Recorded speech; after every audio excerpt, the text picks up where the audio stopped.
তো এপিসোডের শুরুতেই আমরা দেখতে পারি ক্যাপ্টেন কুচুকি রুকিয়ার সাথে দেখা করে সেইখান থেকে ফিরে আসতেছিল। তখন পিছন থেকে আরো দুইজন ক্যাপ্টেন ওর সঙ্গে মজা নেওয়া শুরু করে। বেসিক্যালি এরা দুইজন এইটা নিয়ে মজা করতেছিল যে নিজের বোনের মৃত্যুতেও ক্যাপ্টেন কুচুকি কোনো ধরনের মায়া দেখাইতেছে না, মানে কিরকম একটা মানুষ ক্যাপ্টেন কুচুকি। এইখানে সাদা চুল যে ক্যাপ্টেন আছে এর নাম হইতেছে ইচিমারুগিন, যে হচ্ছে 9 নাম্বার স্কোয়াডের ক্যাপ্টেন, এবং এক চোখে পটি পরা ক্যাপ্টেনের নাম হইতেছে জারাকি। ভাই আমার ফেভারিট একটা ক্যাপ্টেন, কেন সেটা পরবর্তীতে জানতে পারবা।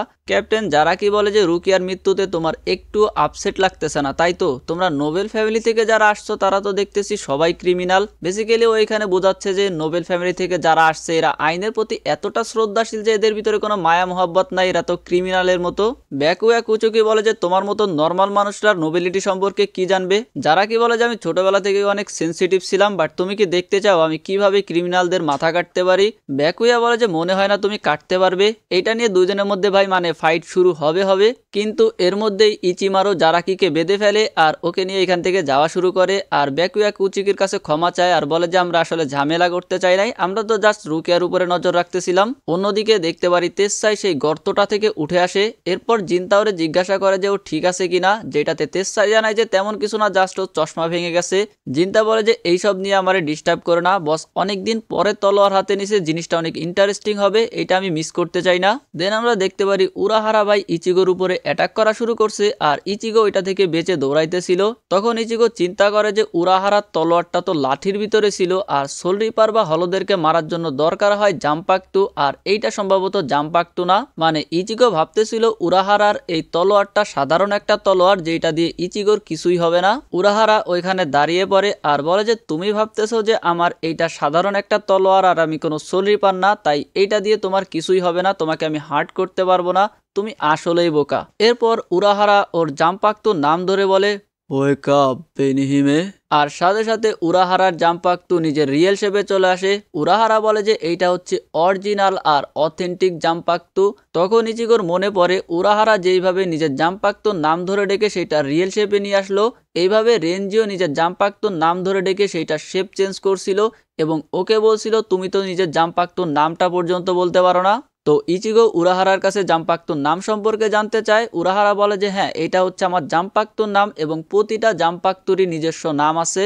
এরপর উরাহারা আবারও ইচিগোর উপরে অ্যাটাক করে দেয়। ইচিগো নিজের ভাঙা তলোয়ার দিয়ে সেটারে ডিফেন্ড করার ট্রাই করতেছিল, বাট উরাহারার তলোয়ার ইচিগোর সেই ভাঙা তলোয়ারকেও কেটে দেয়, যেটা দেখে ইচিগো অবাক হয়ে যায় আর আবারও সেখান থেকে পালানো শুরু করে। উরাহারা বলে যে তোমার তলোয়ার তোমার স্পিড এনার্জির কারণে অনেক বড়, বাট তুমি সেটারে কিভাবে ইউজ করতে হয় জানো না। উরাহারা ইচিগোর উপরে অ্যাটাক করে ওর তলোয়ার আরো কিছুটা কেটে ফেলে আর এখন শুধু ইচিগোর হাতে ওর ডান্টিটাই বেঁচে ছিল। উরাহারা অনেক সিরিয়াস হয়ে যায় আর বলে যে তুমি যদি এই খেলনা তলোয়ার দিয়ে আমার সঙ্গে ফাইট করতে আসো তাহলে আমি তোমাকে মেরে ফেলবো। যেটা শুনে ইচিগো আবারও পালানো শুরু করে আর বলে যে আমাকে পালাইতে হবে, না হলে ও আমাকে সত্যি সত্যি মেরে ফেলবে। উরাহারা এসে ইচিগোর উপরে অ্যাটাক করে দেয়। ইচিগো নিজের খুবই হোপলেস ফিল করতেছিল। তখনই ইচিগো নিজের জাম্পাক্তুর আওয়াজ শুনতে পারে, অর্থাৎ এর আগে অন্য দুনিয়ায় আমরা যে লোকটারে দেখতেছিলাম এইটাই হচ্ছে ভাই ইচিগোর জাম্পাক্তু। প্রত্যেকটা জাম্পাক্তুই একটা পার্সন, মনে করো একটা মানুষই। তো ইচিগোর জাম্পাক্তু বলে যে তুমি পালাইতেছো কেন, তুমি ফাইট ব্যাক কেন করতেছো না, তুমি এখন পর্যন্ত আমাকে ডাকলে না, তুমি কি শুনতে পাচ্ছ না? মনোযোগ দিয়ে শুনো তাহলেই তুমি শুনতে পাবে। তখন ইচিগো এক জায়গায় দাঁড়িয়ে পড়ে, পিছন থেকে উরাহারাও নিজের জায়গায় দাঁড়িয়ে যায়। অ্যাকচুয়ালি উরাহারা ইচ্ছা করেই ইচিগোকে টাইম দিতেছিল যাতে ইচিগো নিজের জাম্পাক্তু স্পন করতে পারে। এরপর উরাহারা আবারও ইচিগোর উপরে অ্যাটাক করার জন্য রেডি হচ্ছিল। তখন ইচিগো নিজের জাম্পাক্তুর হ্যান্ডেল মুভ করতে শুরু করে। ওই দিক থেকে ওর জাম্পাক্তু ওকে বলতেছিল মনোযোগ দিয়ে শুনো, ভয়কে পিছনে ফেলে সামনের দিকে এগিয়ে যাও, তুমি যদি ভয় পাও তাহলে তুমি মারা যাবে, আর এখন আমার নাম ধরে ডাকো। আর সঙ্গে সঙ্গে ইচিগো ওর জাম্পাক্তুর নাম ধরে ডাক দেয় জাঙ্গেৎসু।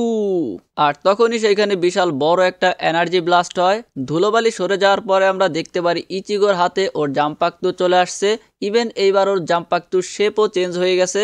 আর ইচিগোর জাম্পাক্তু দেখে বাকি সবাই অবাক হয়ে যায়। উরাহারা বলে যে ভালোই হয়েছে, এখন তো তোমার কাছে জাম্পাক্তু আছে, চলো তাইলে 3 নাম্বার লিসেন শেষ করা যাক। ইচিগো বলে যে সরি উরাহারা, বাট চেষ্টা করো যাতে তুমি আমার আমার এই অ্যাটাকটা ডস করতে পারো। এরপরেই ইচিগো অ্যাটাক করার জন্য রেডি হয় আর উরাহারা নিজের জাম্পাক্তু বের করে ফেলে আর তখনই ইচিগো অ্যাটাক করে দেয়। আমরা দেখতে পারি উরাহারার টুপি কিছুটা কেটে গেছে আর আকাশে উঠতেছে। ইভেন উরাহারার জাম্পাক্তু থেকে ধোঁয়া বের হচ্ছিল। উরাহারা মনে মনে বলে যে আমি যদি ব্লাড শিল্ড ইউজ না করতাম তাহলে হয়তোবা এতক্ষণে আমার একটা হাত কেটে যেত। উরাহারা নিজের টুপিটা আবার হাতে নেয় আর দেখতে পারে যে ভাই ইচিগো ওইভাবেই ঘুমায় পড়ছে। আসলে এতদিনের ট্রেনিংয়ে ইচিগো একদমই ঘুমায় নাই, যে কারণে ইচিগো ক্লান্ত হয়ে গেছে। উরাহারা বলে যে 3 নাম্বার লিসেন শেষ হলো আর আমরা দেখতে পারি উরাহারার পাশে অর্থাৎ ইচিগোর অ্যাটাক যেখানে পড়ছিল ওইখান থেকে মাটি ভাই কেটে 2 ভাগ হয়ে গেছে। বেসিক্যালি এটার মাধ্যমে বোঝানো হলো যে ইচিগোর অ্যাটাক কতটা পাওয়ারফুল ছিল। অন্যদিকে আমরা দেখতে পারি ইশিদাও নিজের ট্রেনিং কমপ্লিট করে ফেলছে। এদিকে আমাদের চাঁদ ভাইও পাওয়ার ইউজ করে সামনে থাকা দেয়ালি ভেঙে ফেলে, যেটাতে অরিহিমে অনেক খুশি হয়ে যায় যে চাঁদ তুমিও নিজের পাওয়ার ইউজ করা শিখে গেছো। কিন্তু ইউরোজি ওদেরকে চিল্লানো শুরু করে যে বোকার দল, তোমরা তোমাদের পাওয়ার লিমিটে ইউজ করা শিখো। বেসিক্যালি এইখানে হঠাৎ করে দেয়ালে ব্লাস্ট হয়ে ভেঙে যাওয়ার ফলে নিচে থাকা মানুষজন ভাবতেছিল যে এখানে কি হইলো। ইউরোজি ওদেরকে বলে যে তাড়াতাড়ি এখান থেকে পালাই যাও। চাঁদ আর অরিহিমে ওইখান থেকে পালানো শুরু করে। ইউরোচি মনে মনে বলে যে অবাক করার মতন বিষয়, ওরা কত তাড়াতাড়ি ওদের পাওয়ার ইউজ করা শিখে গেছে। তখনই চাঁদ সিঁড়ি থেকে নিচে পড়ে যায় আর অরিহিমে চিল্লানো শুরু করে। ইউরোচি বি লাইক ভাই আমি কিতার মধ্যে টাকা ঢালতেছি, এদের দিয়ে কিচ্ছুই হবে না। এরপর আমরা দেখতে পারি ইচিগোর ফ্যামিলি আর ওর বন্ধুরা একটা ফেস্টিভ্যালে একত্রিত হয়েছে, যেখানে ইচিগোর বন্ধুদের সঙ্গে ওর বাবার ভালোই জমতেছিল, বিশেষ করে কেগোর সাথে, কারণ এরা দুইটাই তার সেরা। এরপরে এরা সবাই ফায়ার ওয়ার্ক দেখার জন্য চলে যায়। ফায়ার ওয়ার্ক যদি না বুঝো আতশবাজি আর কি। এরপর অরিহিমে তাৎসুকির হাত দেখে বলে যে এখনো কি ব্যথা করতেছে। তাৎসুকি বলে যে না। আমরা জানতে পারি তাৎসুকি হচ্ছে একটা টুর্নামেন্টে গিয়ে এই ব্যথা পাইছে আর সেই টুর্নামেন্টে ও হচ্ছে সবচেয়ে দ্বিতীয় শক্তিশালী মেয়ে। এরপর এরা দুজন আরো কিছুক্ষণ কথা বলে। তাৎসুকি বলে যে তার মানে তুমি তোমার আত্মীয়র সঙ্গে দেখা করার জন্য কিছুদিনের জন্য বাইরে যাচ্ছ। অরিহিমে বলে যে হ্যাঁ। তবে তাৎসুকি ভালো করেই জানতো যে অরিহিমে মিথ্যা বলতেছে, কারণ ইচিগোও কিছুদিনের জন্য বাইরে যাচ্ছে, তার মানে এরা হয়তোবা কোনো কিছু লুকাইতেছে। তাৎসুকি বলে যে আমি জানি তুমি যেটা চিন্তা করেছো সেটা তুমি করবেই, তাই আমি তোমাকে বাধা দিব না, কিন্তু আমি তোমার জন্য এখানে অপেক্ষা করব। আর তখনই ফায়ার ওয়ার্ক শুরু হয় আর সবাই সেইটা অনেক এনজয় করে। এরপর রাত 1টার সময় ইচিগো নিজের জানালা খুলে দেয়, কারণ উরাহারা ওকে বলছিল রাত 1টার সময় ও যাতে নিজের জানালা খুলে দেয়। ইচিগো মাত্র চিন্তা করতেছিল যে কিছু তো একটা খারাপ হইতে যাচ্ছে, তখনই বাইরে থেকে কিছু একটা এসে ও দেয়ালে লাগে আর ওইখানে রক্তের মতন একটা মেসেজ লেখা হয়ে যায়। মানে দেখে মনে হচ্ছিল যে কেউ রক্ত দিয়ে সেই মেসেজটা লিখে রাখছে দেয়ালে, যেটাতে লেখা ছিল তাড়াতাড়ি উরাহারা স্টোরে চলে আসো। এইটা দেখে ইচিগো চিল্লানো শুরু করে যে ভাই এইভাবে কেউ মেসেজ দেয়, দেখে মনে হচ্ছে যে মার্ডার স্পটে কেউ মেসেজ লিখে রাখছে। ইচিগো আরো খেয়াল করে নিচে লেখা আছে তোমার কি এটা দেখে মনে হচ্ছে মার্ডার স্পটে রেখে যাওয়া কোনো মেসেজ? তার মানে তুমি এই সম্পর্কে কিছুই জানো না, তুমি আসলেই একটা বলদ। এইটা দেখে ইচিগো আরো রাগ হয়ে যায় আর বালিশ ছুঁড়ে মারে। এরপর ইচিগো বাইরে বের হয়ে আসে আর ফ্যামিলির উদ্দেশ্যে বলে যে তোমাদের সঙ্গে আবার দেখা হবে। কিন্তু এর মধ্যেই ইচিগোর বাবা গুড মর্নিং বলে ছাদ থেকে ইচিগোর উপরে লাফ দেয়। ইচিগো কিছুটা সাইডে সরে যায় আর ওর বাবা সরাসরি নিচে পড়ে, যার মাথা থেকে রক্ত বের হচ্ছিল। তারপরও বলে যে এইটা ডস করে তুমি প্রমাণ করে দিলে যে তুমি আমার ছেলে। ইচিগো রাগ হয়ে বলে যে এইসব কি করতেছো। ইচিগোর বাবা ইচিগোকে একটা ইমুলেট দেয় আর বলে যে এইটা আমাকে তোমার মা দিয়েছিল, এটার ভিতরে অনেক লাক আছে। ইচিগো বলে যে তোমার কি মনে হয় এটা আমি সাথে করে নিয়ে যাব?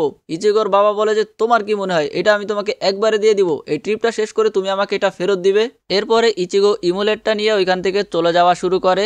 রাস্তায় ও রুকিয়ার কথাই ভাবতেছিল। রুকিয়ার কথা ভাবতে ভাবতে ও উরাহারা স্টোরে এসে পৌঁছায়, যেখানে আগে থেকে চাঁদ বসা ছিল। চাঁদকে দেখে ইচিগো অবাক হয়ে যায়। চাঁদ জানায় যে ও রুকিয়াকে বাঁচাইতে যাবে। তখনই সেখানে ইশিদা আসে আর জানায় যে আমিও যাব, কারণ আমি কখনোই একজন সোল রিপারকে আমার সাথে জিততে দিব না। তখন সেখানে অরিহিমেও চলে আসে আর এদের সবাইকে দেখে ইচিগো অবাক হয়ে যায়। তখন সেখানে ইউরোচে চলে আসে আর বলে যে শান্ত হও, তুমি এইটা বলো না যে ওদের মধ্যে যে লুকানো শক্তি আছে সেইটা তুমি এখনো ফিল করতে পারো নাই। ওরাও তোমার সঙ্গে ট্রেনিং করছে, তোমার তো ওদেরকে ধন্যবাদ দেওয়া উচিত। আর একটা বিড়ালকে মানুষের মতন কথা বলতে দেখে ইচিগো ইশিদার মতোই চিল্লায় ওঠে যে বিলাই কথা বলতেছে। উরাহারা সবাইকে ভিতরে যাইতে বলে। ইচিগো অরিহিমেকে থামিয়ে বলে যে তুমি কতটুকু জানো, সেখানে অনেক বিপদ আছে। অরিহিমে বলে যে আমি তাৎসুকিকে কথা দিছি আমি তোমার সঙ্গে যাব আবার ফিরেও আসবো। এরপরে অরিহিমে ভিতরে চলে যায়। এরপরে এরা সবাই সেই আন্ডারগ্রাউন্ডের বড় জায়গাটার মধ্যে চলে আসে, যেটা দেখে অরিহিমে অনেক অবাক হয়ে যায় আর এইটার প্রশংসা করতে শুরু করে, যেটা শুনে তেসাই কান্না করতে শুরু করে আর অরিহিমের হাত ধরে বলে যে তোমাকে অনেক ধন্যবাদ, কারণ তোমাদের হয়তোবা মনে আছে এই জায়গাটা কিন্তু তেসাই বানাইছে। যাই হোক, এরপরে উরাহারা এখানে একটা গেট নিয়ে আসে সোল সোসাইটিতে যাওয়ার জন্য আর ইচিগোর সোলকে আলাদা করে দেয়। ইচিগো রাগ হয়ে যায় যে বলো একবার তো আমারে বলবি আমার সোল আলাদা করার আগে। এরপরে উরাহারা এই গেট সম্পর্কে সবকিছু এক্সপ্লেন করা শুরু করে, বাট আমি তোমাদেরকে সহজভাবে বলে দেই, সোল সোসাইটিতে শুধুমাত্র সোল যাইতে পারে, এখানে একমাত্র সোল রিপার হইতেছে ইচিগো, কিন্তু বাকিরা কিভাবে যাবে? তো ওরা এই গেটের মাধ্যমে খুব সহজে সোল সোসাইটিতে প্রবেশ করতে পারবে, কোনো সমস্যা নাই। ইচিগো বলে যে তাহলে দাঁড়িয়ে আসো কেন, তাড়াতাড়ি চলো। উরাহারা ওকে গুতা মেরে দেয় আর বলে যে ভাই পুরোটা তো শোন। কিন্তু সমস্যা হলো উরাহারা এই গেটটাকে মাত্র 4 মিনিট পর্যন্ত ওপেন রাখতে পারবে আর এর ভিতরেই ওদেরকে সোল সোসাইটিতে পৌঁছাইতে হবে, না হলে ওরা সোল সোসাইটি আর এই দুনিয়া দুই দুনিয়ার মাঝখানে আটকে যাবে সারা জীবনের জন্য। এইটা শুনে অরিহিমে বলে যে তাহলে আমরা কি করব? ইউরোচি বলে যে অবশ্যই আমরা সামনে এগিয়ে যাব, তোমাদেরকে আমি আগেই বলছিলাম আমাদের হার্ট আর সোল কানেক্টেড, তাই সবচেয়ে বেশি ইম্পর্টেন্ট যে তুমি কি ভাবতেছো। তোমরা যদি সামনে এগোতে চাও তাহলে আমাকে ফলো করো, আমি তোমাদের গাইড হব। ইচিগো সামনে এসে বলে যে তোমার কি মনে হয় আমরা তো এটাই করতে এখানে আসছি। ইউরোচি সাবধান করে বলে যে তুমি বুঝতে পারতেছো তুমি যদি হেরে যাও তাহলে তুমি কখনোই আর ফিরে আসতে পারবে না। ইচিগো বলে যে আমি অবশ্যই জিতবো। এটা শুনে ইউরোচি ইমপ্রেস হয়ে যায়। এরপরে গেট ওপেন করা হয় আর এরা সবাই গেটের মধ্যে চলে যায়। এরপর উরাহারা গেটের উপরে হাত দেয়, যেটাতে ওর হাতে একটা শক লাগে আরও বলে যে ইচিগো এখন থেকে সবকিছু তোমার হাতে। আর এই এপিসোড এখানেই শেষ হয়ে যায়। পরবর্তী এপিসোডও খুব তাড়াতাড়ি নিয়ে আসার চেষ্টা করব, ততদিন পর্যন্ত ভালো থাকো, বাই বাই, মিতে কুরেতে আরিগাতো। আর সঙ্গে সঙ্গে ইচিগো ওর জাম্পাক্তুর নাম ধরে ডাক দেয় গেনজেৎসু, দুরু কি পার